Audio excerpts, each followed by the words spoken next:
O elo comum que está hoje sendo o grande vilão, talvez, principalmente desses resultados negativos que tivemos na Amazônia e também na Mata Atlântica, também no Cerrado, principalmente no Cerrado, talvez, foi o Código Florestal. Essa discussão do Código Florestal serviu como se fosse de uma grande anistia ampla, geral e restrita para aqueles que queriam consolidar suas ocupações irregulares. O maior problema ambiental brasileiro é fundiário.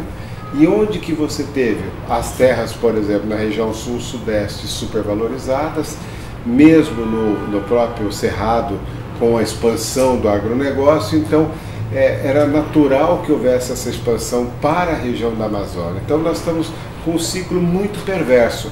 O que era no passado resultado de ciclos econômicos, hoje é da especulação, é do latifúndio, é da concentração de terra, é de uma anistia que se dá. Então você tem elementos novos ligados ao desmatamento. E isso é muito mais grave do que quando a gente tinha esses ciclos que você sabia, início, fim, né? Mesmo a gente sabendo hoje que, por exemplo, o grande ciclo econômico do mundo, pode-se dizer as commodities, né?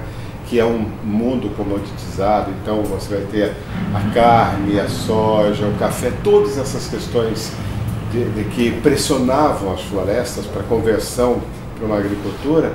Não é coisa mais que você decide aqui, o valor quem define é o mercado. E hoje você conta com uma chuva aqui, com neve lá para o suco de laranja, por exemplo.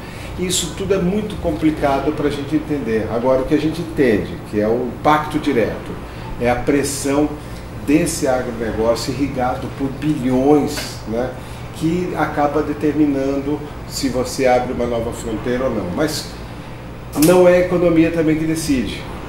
O que decide é essa coisa de concentração de terra que está muito violenta. Nós nunca tivemos tamanha concentração de terra no Brasil como estamos tendo agora. Esse é um projeto daqueles que a gente podia dizer assim, como quintuplificar a Amazônia, vamos dizer melhor ainda.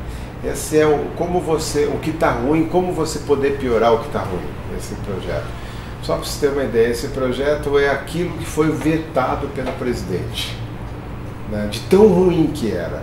São Paulo teve um grupo desses deputados que se sentiram prejudicados em Brasília com o veto daquela campanha que a sociedade fez, o veto a Dilma, e eles deram uma roupagem nova nesse processo e estão tentando fazer, quando falo eles, esse grupo que tentou destruir aí a função social da terra.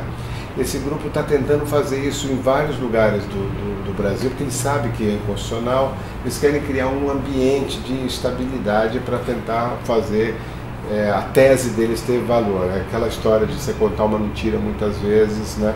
Como a gente vê a ministra falando que não tem, o Brasil não tem latifúndios, então não tem sentido isso. Como você fala, como é que pode ser tão idiota de falar um negócio desse? Mas isso não tem nada de idiotice, é uma coisa bem elaborada, bem planejada, de fazer em todos os estados isso.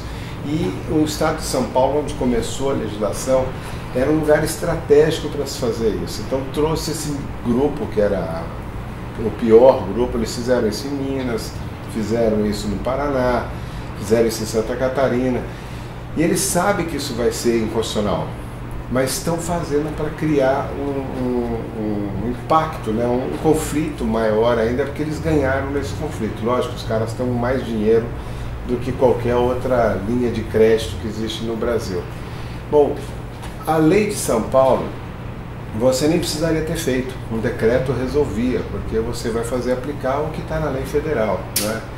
O que nós vimos foi realmente esse enfrentamento. Então, a questão da reserva legal nas propriedades fora do estado foi uma das crises que fez. Se eu tenho uma propriedade 100% ocupada, eu não compro na mesma bacia, eu não compro na região que está a mesma biodiversidade, a mesma condição ambiental, mas eu posso comprar, por exemplo, no Piauí, daqui de São Paulo, eu posso comprar no Vale do Ribeira, eu posso comprar em lugares onde a terra está mais barata.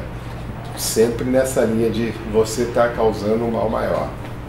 E depois nós vimos o pior dos mundos, foi com relação à questão da proteção da água. E a gente até chamou a atenção porque em Brasília nós tínhamos conseguido colocar no Código Florestal que os comitês de bacia que tivessem conflitos de água, que tivessem crise, né, de abastecimento ou crise hídrica, a gente teria uma condição de fazer um processo especial para aquela bacia.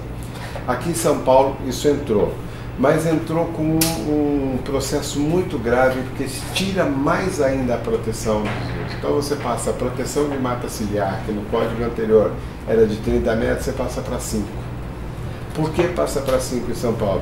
Porque a maioria das represas e áreas aqui de São Paulo, de Beira de Rio, estão com chácaras, estão para especulação imobiliária, pode-se dizer até. As propriedades aqui em São Paulo, naquela condição que eles colocaram, que não é uma condição ambiental, mas colocaram, por exemplo, módulo rural, de 1 a 4 módulos, de 0 a 1 módulo, tudo. O módulo aqui em São Paulo é administrativo, como é em todo o Brasil. Então não é uma questão técnico-científica. Tem um município que é 60 hectares o módulo, o outro é 20, o outro é 5. Então fica complicado de você fazer. Como é que eu vou tratar iguais de forma desigual? Um projeto colocado em ano eleitoral, sem passar pela discussão da sociedade, como foi no próprio Código Florestal em Brasília, mas São Paulo jamais poderia ter feito isso. A lei das águas nasce aqui, a lei do meio ambiente nasce aqui, tudo nasce aqui. O que nós tivemos em São Paulo, talvez um dos maiores retrocessos da história. O que fez a degradação dos mananciais em São Paulo foi a política da pior espécie, né? Nós tínhamos uma proteção muito grande das áreas de mananciais, Guarapiranga, Pires, qualquer uma dessas áreas. Eu acho que a lei mais draconiana, a lei mais forte que eu já vi é a lei de mananciais, né?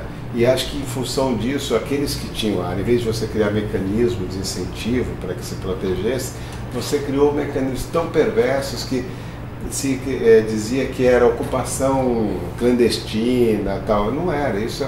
Nós cansamos de ver a história de São Paulo, de muitos dos políticos, era levando famílias e famílias para regiões de mananciais para serem ocupadas, porque acabava não tendo valor essa região, de tanta restrição que tinha em cima. Por isso que não é uma lei que tenha restrição que vai garantir um manancial ou garantir uma área de biodiversidade ou uma área de floresta.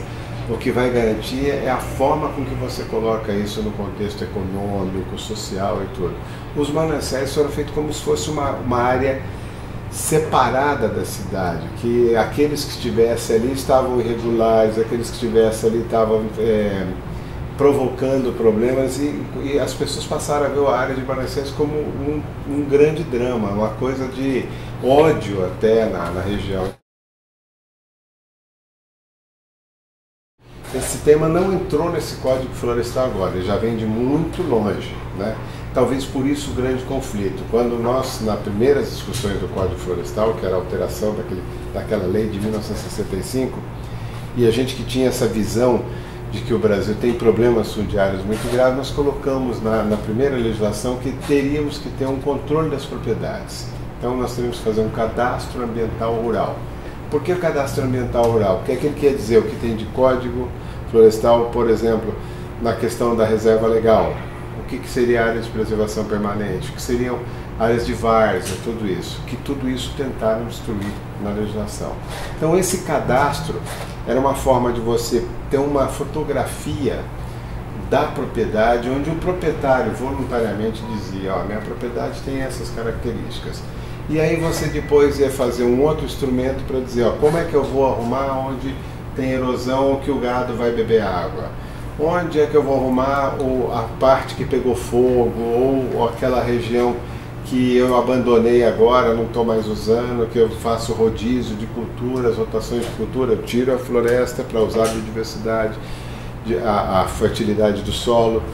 Depois eu mudo, deixo crescer a mata em outro lugar, enquanto eu estou usando aqui. Depois, quando aqui ficar mais fraco a terra, eu volto para aquele lugar onde a mata já estava apodrecendo, crescendo, as folhas criando fertilidade. Tudo isso estava previsto no Código Florestal anterior. Então, o cadastro, a gente queria saber qual é a foto dessas propriedades e, lógico, depois descobrir quem tem mais, quem tem menos. tamanho da propriedade, quem que é o cara. Nós definimos, tanto na lei da Mata Atlântica como na lei da agricultura familiar, quem realmente é o pequeno proprietário. Porque dos mais de 150 bilhões que tem hoje para a agricultura, só 10 estava chegando para o pequeno agricultor. Olha que loucura que é isso, né? Nós temos 70% dos proprietários acessando só 10 bilhões. Nós temos 70% dos proprietários com menos de 20% das terras. Nós queremos saber quem é esse cara que está aí dizendo que é dono de terra. O que ele está fazendo para essa terra? Como eu falei, que tem a função social, que tem que trazer benefício para todos. Quem define a terra é o país, não é o cara que é dono do país. É o país que é dono das suas terras. E esse conflito foi muito grave. Então o cadastro ambiental rural vinha como uma forma de você ter esse controle social, da gente dizer, olha, a estrutura fundiária do Brasil tem essa característica. Ela atende a esse, ela atende aquele. Essa região ela vai ter uma vocação para manancial, essa região vai ter uma vocação para produção disso, daquilo. Você, com isso, ordenaria o país do ponto de vista da produção, onde todos ganham e não só alguns que estariam ganhando, né? Hoje, o Brasil é o maior importador de veneno do mundo, né? Mais dinheiro para veneno do que para a agricultura familiar, desse financiamento agrícola. A fábrica de água chama-se árvore, né? Uma árvore na frente de casa, dessas de arborização urbana, coloca 150 litros de água na natureza, naquele lugar. Ela mantém a umidade, essa coisa toda. Então, plantar árvore é o grande lance. Qual o lugar de plantar árvore? Margens de rio. Qual outro lugar? Nas reservas legais. Com isso, a gente precisa voltar a ter, por exemplo, 20% de cobertura no mínimo. A gente, do jeito que está hoje a legislação, não consegue. Então, nós estamos chamando a sociedade para uma grande mobilização plantando árvores. E aí, voltar a ser aquela coisa, não que a mídia mostrou, a chuva derrubando árvore, matando gente, coitada, é o raio e a árvore, os dois inimigos da sociedade. Não. A árvore é fundamental, ela é que vai garantir a nossa qualidade de vida. Nós vamos ter isso muito claro. Então, a proposta da SOS é plantar as matas ciliares no Brasil, não deixar essa lei 219 de São Paulo passar, porque ela tira, acaba com os espaços, com aqueles que querem fazer restauração, e começar a mobilizar a sociedade a partir de plantios, de reservas privadas, de proteção, de parques, começar a fazer esse movimento pela natureza e não essa coisa de querer complicar na legislação, fiscalização, polícia, porque sempre vai pegar aquele que não tem nada a ver. Porque sempre atrás vai ter um grande que está promovendo isso. É a mesma coisa quando a gente falava do cara do palmito. Não adianta botar um policial lá no meio da mata pegando o cara que já não tem mais nada na vida. Aquilo sobrou para ele. Tem que vir pegar no restaurante grande que compra esse tipo de coisa. Então não precisa pôr cara no mato, não precisa comprar 4x4, não precisa fazer nada disso. Vai no restaurante na região dos Jardins e você vai ver o que está acontecendo com o palmito que todo mundo quer. Então acho que é isso aí. Não adianta você pegar a família que está dentro do forno produzindo carvão de mata nativa. Você tem que ver qual é a grande empresa que está comprando isso. Então, toda a legislação brasileira, todo esse processo repressivo, ele vai pegar sempre o elo fraco, que o grande nunca acertava. O que nós precisamos é um país que tenha cidadania, e uma cidadania ambiental que é a nossa vocação, né? Então, eu acho que a perspectiva que a gente tem, por exemplo, a lei da Mata Atlântica mudou muito o processo. Nós perdimos um campo de futebol de floresta a cada 4 minutos. E nós só estávamos falando de 7%. Hoje, você tem uma lei que é capaz de criar incentivo, que é capaz de valorizar aquele que tem a proteção. Você tem uma legislação hoje que é possível reverter, mostrou isso na lei da Mata Atlântica. Aliás, é o único bioma no Brasil que tem uma legislação específica. Acho que se a hora que o Cerrado tiver a sua lei, o Pantanal tiver a sua lei, a Amazônia tiver a sua lei, nós vamos reverter um pouco o processo de degradação que existe no Brasil.